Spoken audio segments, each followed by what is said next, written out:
Donizetti's Lucia di Lammermoor is one of the great masterpieces of the bel canto repertory.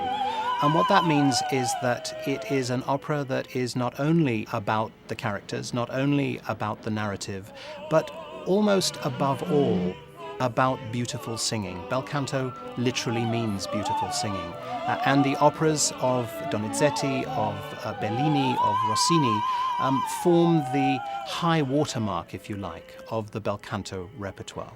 Lucia is one of my favorite operas. It's about the sad, love-struck Lucia. It's a kind of Scottish Romeo and Juliet because Lucia falls in love with Edgardo, who belongs to the wrong family, a family absolutely at war with Lucia's own family, as embodied by her brother, Enrico, who wants her to marry someone she can't stand, Arturo.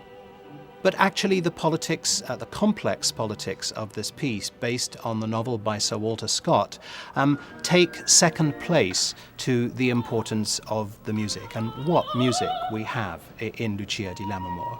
I suppose the most famous part of the opera is Lucia's mad scene, the most legendary mad scene in all of opera, a real showcase for a spectacular soprano.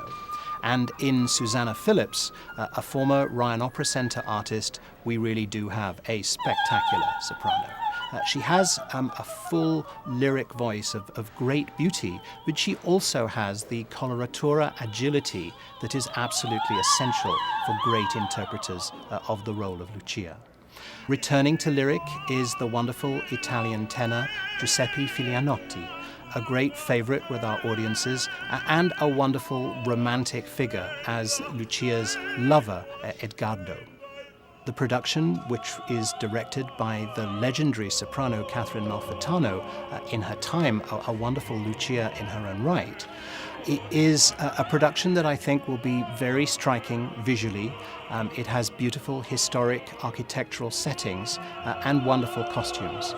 And one of the things that is so interesting to me in seeing how this great singer is adapting her art to directing is how sensitive she is to the needs of the singers that she is now directing.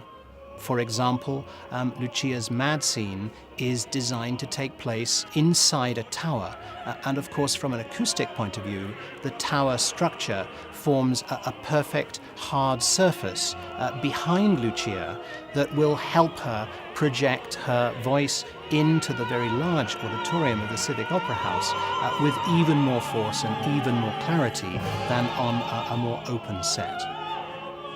Lucia will be conducted by the Italian maestro Massimo Zanetti, making his lyric opera debut.